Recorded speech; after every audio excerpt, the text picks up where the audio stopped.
All right, it is 11:02. I think we will go ahead and get started. Some people will probably trickle in still, but that's okay. So again, if you haven't put your name in the chat, please do so. So welcome. It is the June cataloging meeting.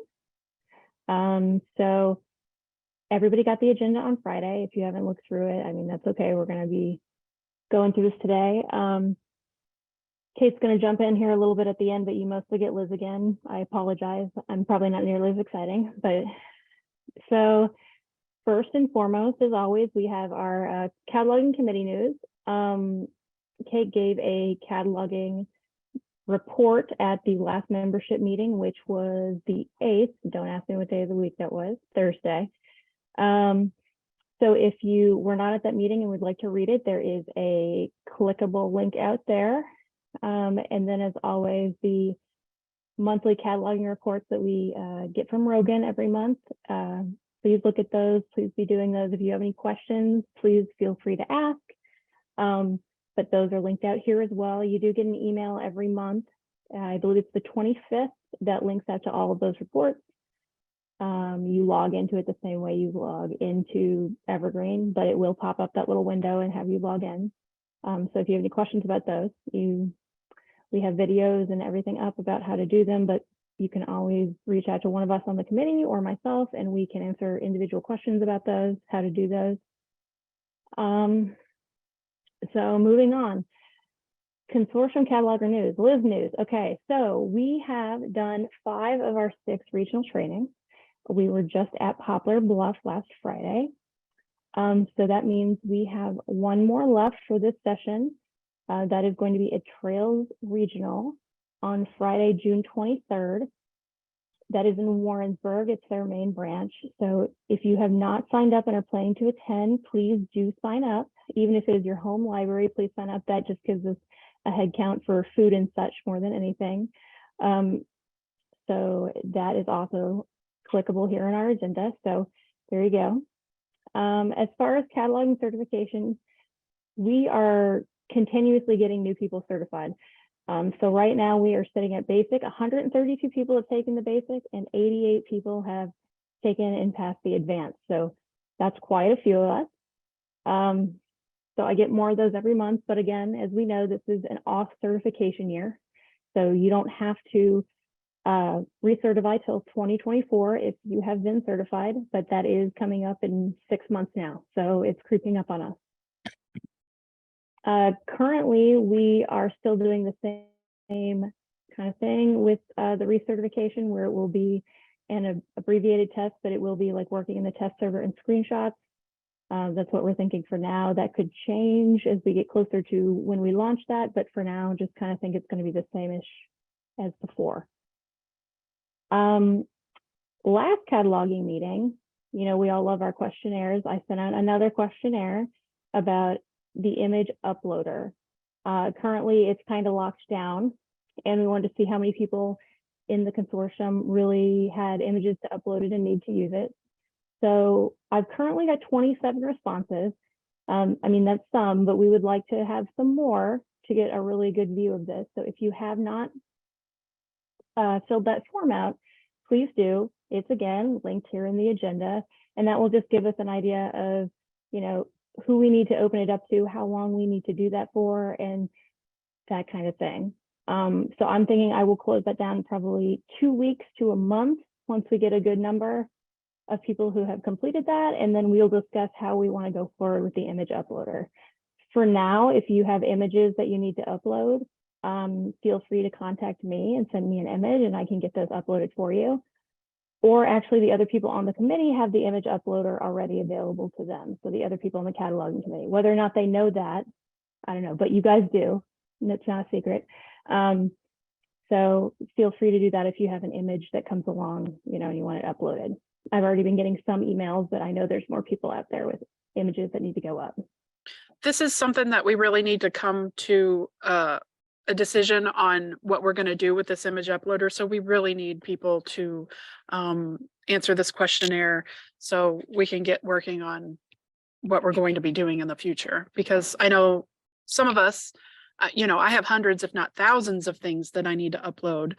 And I'm sure some of you are in the same boat. And if not, great. But if so, let us know, and then we will get something together about how we're going to go forward with this.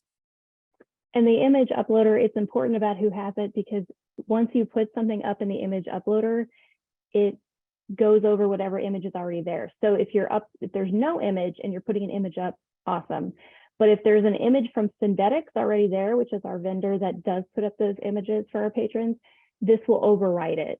So that's why we kind of, you know, don't necessarily want to lock it up, you know, have it completely open and lock it down a little bit, but we don't know what that looks like. So again, please complete the questionnaire. If you already have, thank you very much. You're the superstars.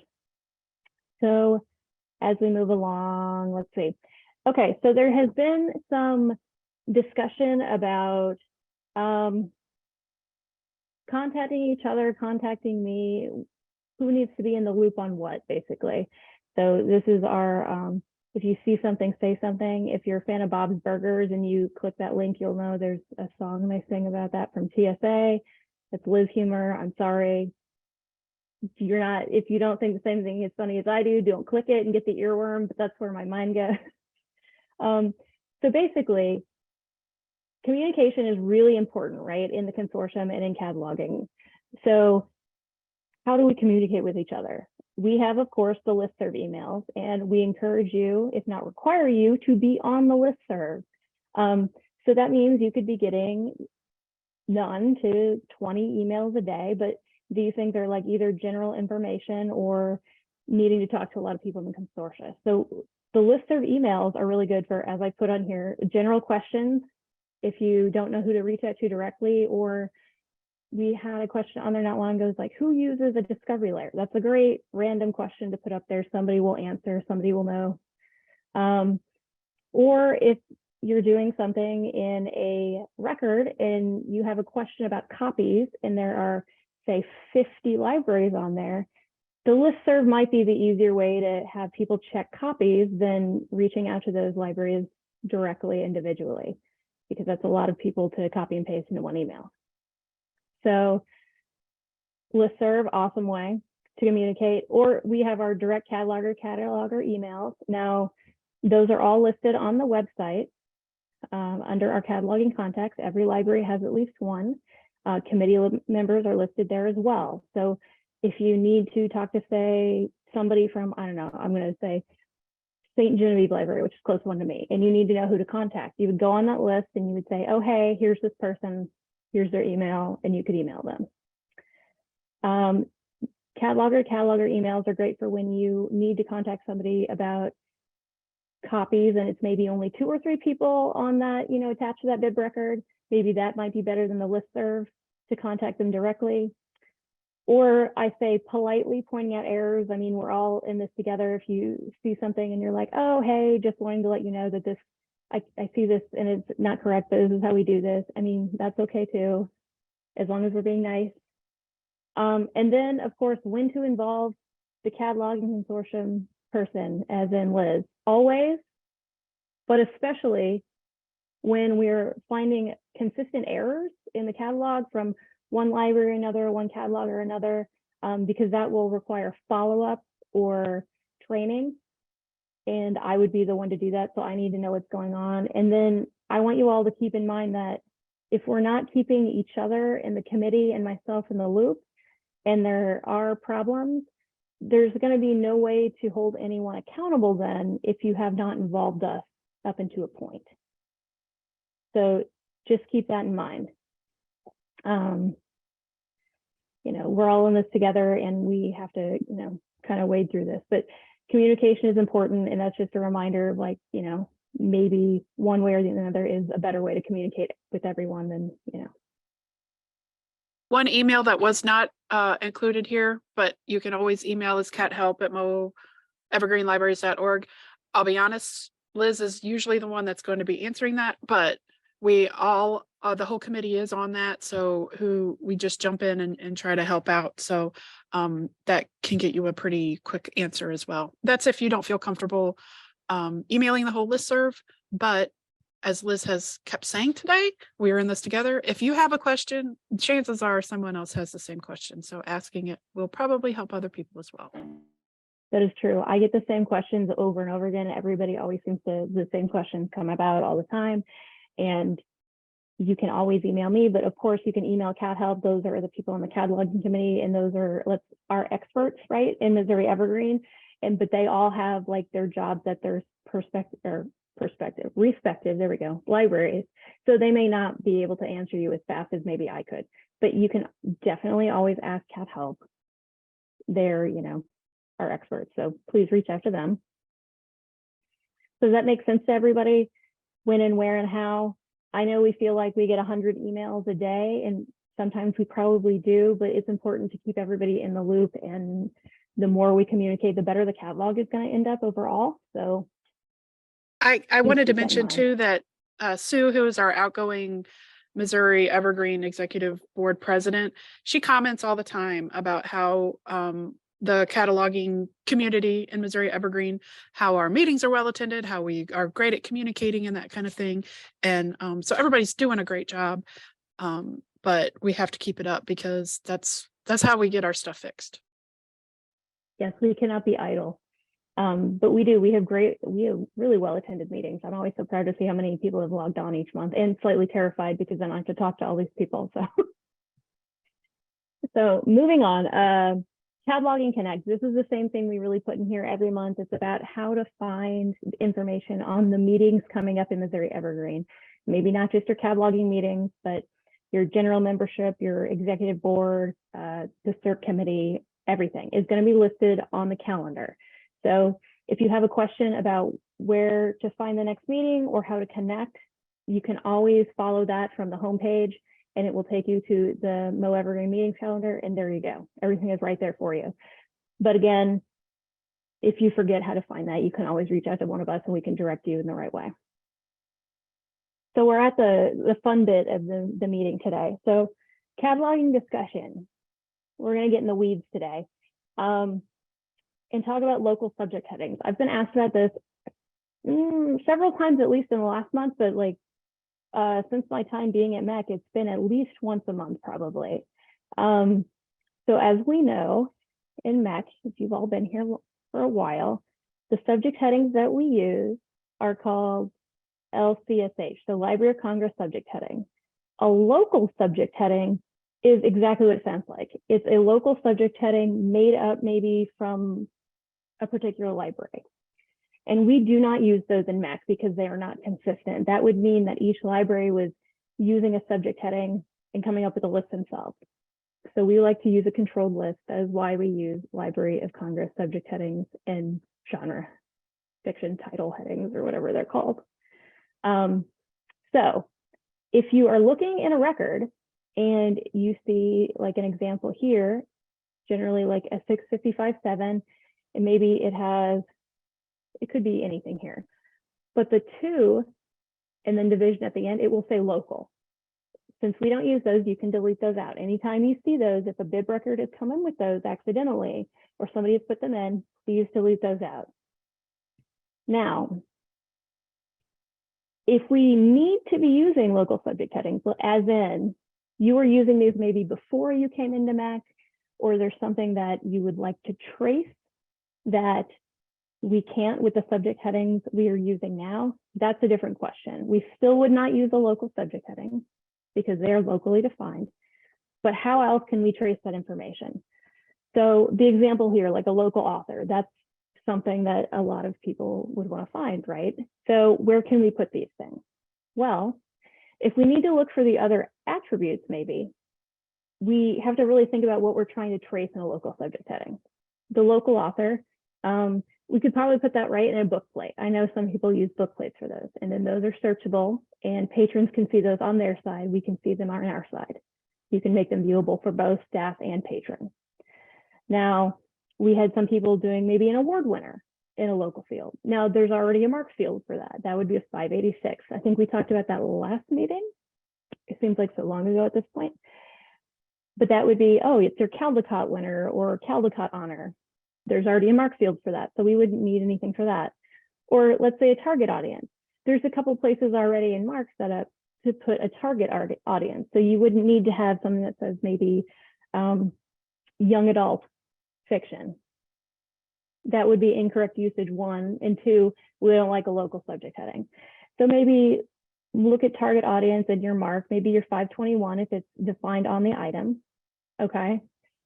So if you find yourself needing to include other information for your patrons, reach out and we can talk about where we can put these. There are other places to put these that we currently don't use. And I have them listed here, like for demographic information or audience information, RDA, which let's not get in the weeds of RDA, right? It's a lot, but they do have some fields that can be used for those. The 385 and the 386, which are linked out here, the 385 does talk about audience characteristics. So that is someplace that you could put, maybe this book is for, children, or the creator contributor characteristics. Let's say you wanted to have listed somewhere that the author was, it's an African-American author, so you would know that for Black History Month. Now, the problem with these is they're used in RDA. However, they're not indexed in Missouri Evergreen right now. You could maybe look for them in a keyword search with your quotes, but that's not going to be helpful for the patron. However, using these to say, put in African-American for your author, later, let's say comes February and you want to pull a list for Black History Month and have a display, you could pull a report based on a mark tag and come up with them that way. Now, that's still not going to be searchable for the patron in the catalog, but currently there's not a nice way for us to do that. So we can click out, and let's click out right now, and I will show you the TCNs. I did a couple of these as examples of what this would look like.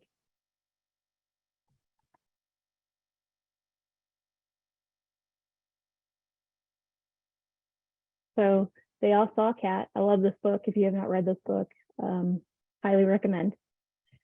But if we go into Mark View and look, 385, there's very specific language about how these are used. And the first little part here, the first N, this one's age. It tells you what exactly you're like tracing, basically. So this is just saying this book's for children. That would be one for, right, an audience characteristic.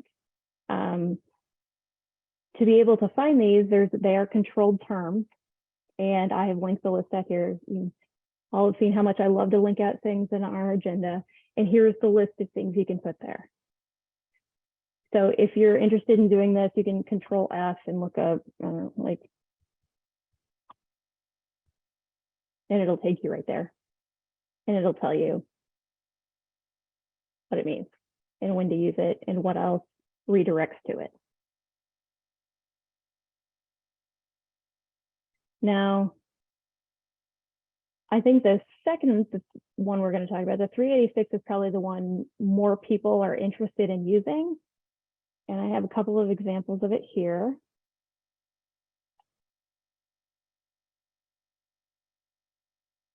Yep.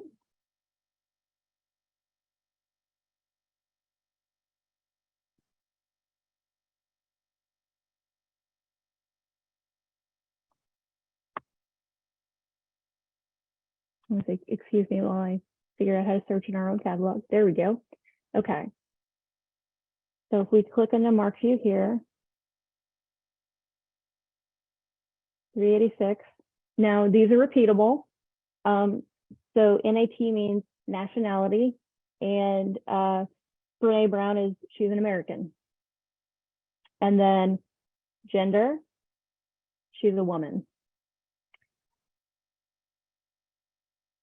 You can also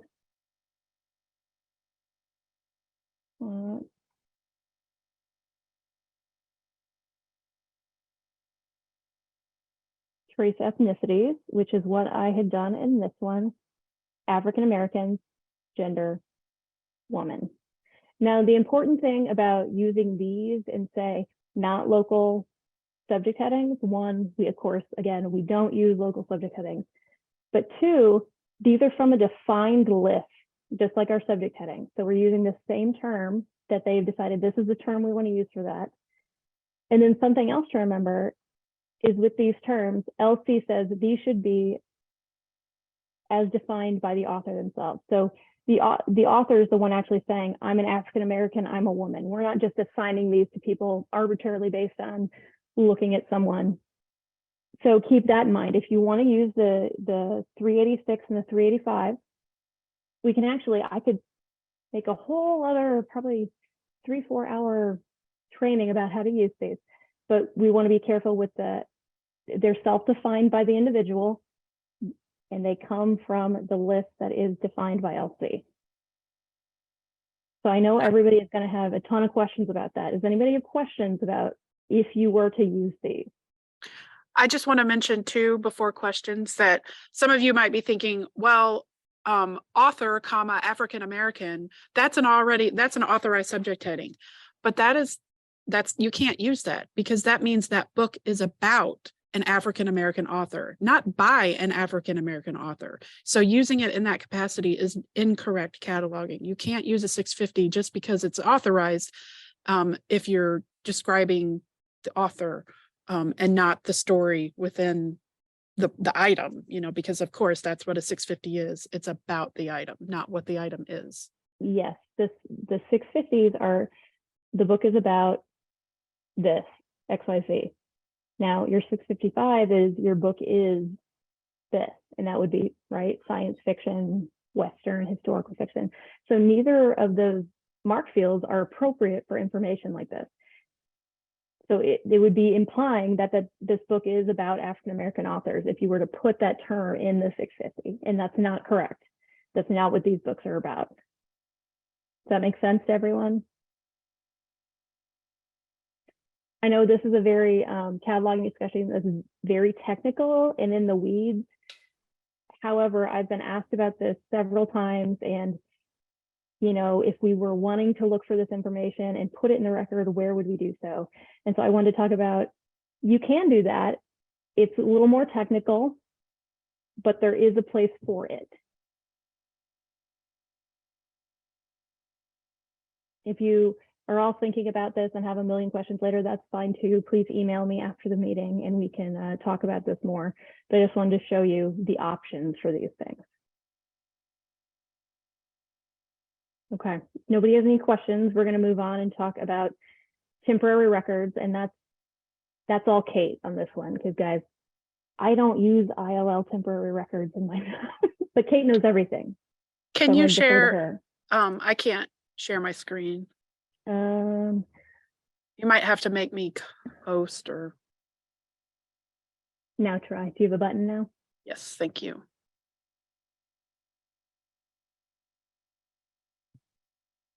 Okay. Are we all seeing Missouri Evergreen? Okay, I see. And you can see to do as I say and not as I do, because I have $80 in bills on my maintenance card. So nobody look at that. It used to be like 500 or something. So I'm doing much better.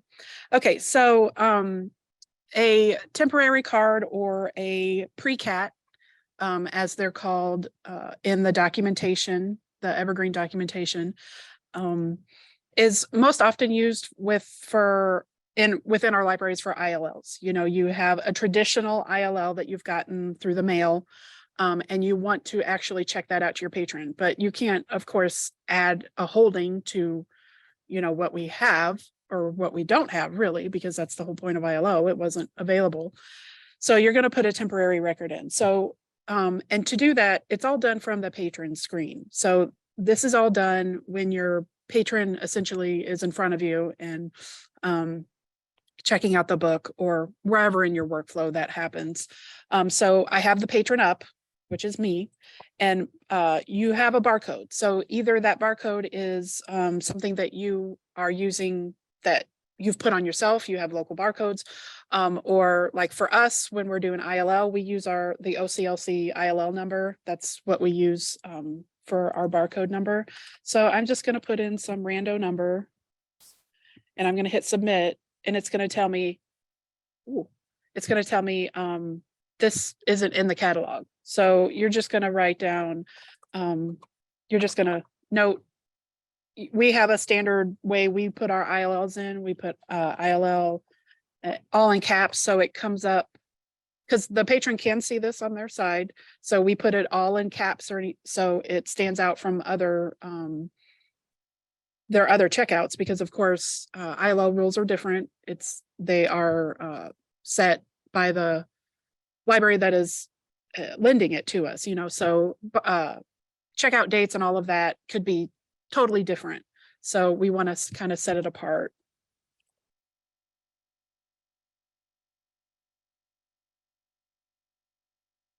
I'm just, and then you do want to put a circ mod in. We have there, and of course, circ mods are consortium wide.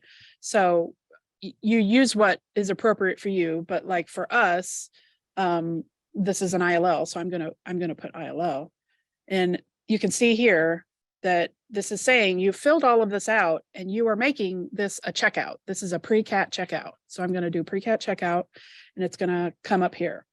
Now, I did not come to this meeting as well prepared as Liz would have liked me to, because this is where things get a little fuzzy for me. Because let me get my barcode.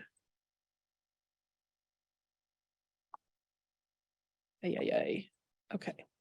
So when I check this item in, I'm going to go to circ, check in. I'm checking this item in. And of course, it's going to say, hey, what is this thing? It needs to be sent to cataloging, which, if that is more for like, if you have a patron happen to find a book on the shelf that wasn't in the system, so you could check it out to them at that time, so they didn't have to wait for it to be cataloged. But this is helpful for when that's turned back in. Hey, if this isn't cataloged, you need to give it to whomever catalogs. But if it is an ILL and it's not going to be cataloged, then you just click through this. But and my staff might tell me different when I do this, because again, I don't do this very often. I'm going to go to item status, and I'm going to put this barcode in. And then this is in an uncatalogued state right now. And because it's an ILL and because it was a pre-cat, I'm going to delete it. So I can right click, or I can go to actions and delete items. Now, if you don't delete those things, they are somewhere in the ether back there. They can be pulled up with reports. They can cause issues. They can, so I urge you, if you use pre-cats, especially for ILL, that you consistently have a turnover and you're, putting in several a month or whatever, be sure that you're deleting those after they get checked in. As Diane says, yes, they go to the TCN -1. Nobody try to bring that up if you don't ever have to. That is where things go to die. But if we do our processes correctly and we go in and delete them afterwards, then they won't end up on TCN -1, and everything is hunky-dory and everyone has done what they need to be doing. If, again, I don't want there to be any confusion, because even if it's not an ILL, if you have done a pre-cat, you need to go in and delete it. Even if it's going then to cataloging to be cataloged, because it was on the shelf. If you've made a pre-cat, when that pre-cat circulation is completed, you need to go in, not just check it in, but check it in and delete it. And you can, forgive me if I'm wrong, Diane, you might know the difference too. I think you can delete it without checking it in, and I think that causes problems as well. So just make your normal, yes, Diane says that's correct. So you have 3 steps here. once you you put your pre-CAT in, when it's returned, you have to check it in, and then you must go in and delete it. Any questions?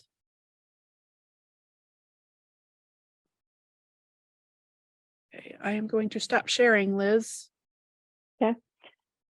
Rita has asked you a question. Are they on circulation stats? They are, yes. Because, right, we all have to know how many ILLs we've had for the year, so you can stat that, as you can most things. But we're talking about this mostly because of that weird -1 TCN, which seriously, if you don't have to go there, don't go there, because it'll bog down your The whole iteration system of for everybody. Yes. So It's a beast. but that is why we're talking about it, because if you're not deleting those after using them, it sits in purgatory forever. I believe you can transfer a pre-CAT to a record, then you don't delete it. Okay. I've never personally done that workflow. So I don't even know how you would do that. I'll have to do a little research. But yeah, that's curious to me, because you don't really have anywhere to transfer it from to put it somewhere. So that's interesting to me. But I'm thinking that must be in a case where, like, let's say you have your patron standing there and they want the book that you have that's not done, and you pre-CAT it, right, instead of it being an ILL. And then when it comes back in, say somebody has added the record, is that, I'm assuming, that workflow? So yes, yep. So then you move it to where it has already been created. So that makes sense. If this would not be in an ILL situation. This would be in a I need this book now situation. And Retta asked, if we delete them, will they affect the stats? Your circ stats for the year or whatever, those will still include those items that are deleted. That's a great question, though. Yeah, because it's circed either way, so it's counting that. I mean, we circ stuff throughout the year that right now is weeded. So think of it kind of that way. Even though it's not in the catalog anymore, those circ stats are still there. The ILS is smart enough to, thank goodness, that we don't have to keep track of all that. So just thing to remember, guys, with these, you can use them. There's a way to do it, but once it gets checked in, you have to do something with it. You can't just leave it, because then we all suffer with the -1 TCN. So just remember, if you use it, to take care of it later. You have to delete it, move it, etc. The easiest way to do that is in that item status screen. As a matter of fact, after you've checked it in, I believe the item status screen is the only place you can do it, because the only number that you have is that barcode that you placed on it, and that's only searchable in item status. Which, as catalogers, we might not all use item status very often. It's more circ, but that's where you need to go. So temp records are one of those things that really is in the gray area between circulation and cataloging. We both use it. We both kind of need to know how it works. So now our discussions today were very specific and kind of tech heavy. So I apologize. Do we have any questions about local subject heading, where to put that information in temporary records, AKA pre-CAT records?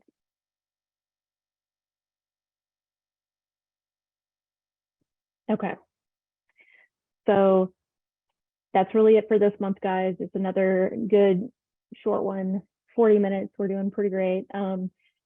We will see you again next month in July. That will be July 10th at the same time. Is it same bat channel? What was that? Somebody remind me of that. But literally, it's the same link every month. So it's the same bat channel every month. So you can come back and use the same links. And of course, if you need to contact either myself or people on the cataloging committee, all of our information is linked at the bottom of the agenda every single month, or yell into Cat Help and someone will answer you. So if we have no more, I think we're good for this month. Anybody have anything for the good of the order? Okay. All right. So go in peace, don't go as pieces, as my old French teacher used to say. And we will see you in July. Bye, everybody.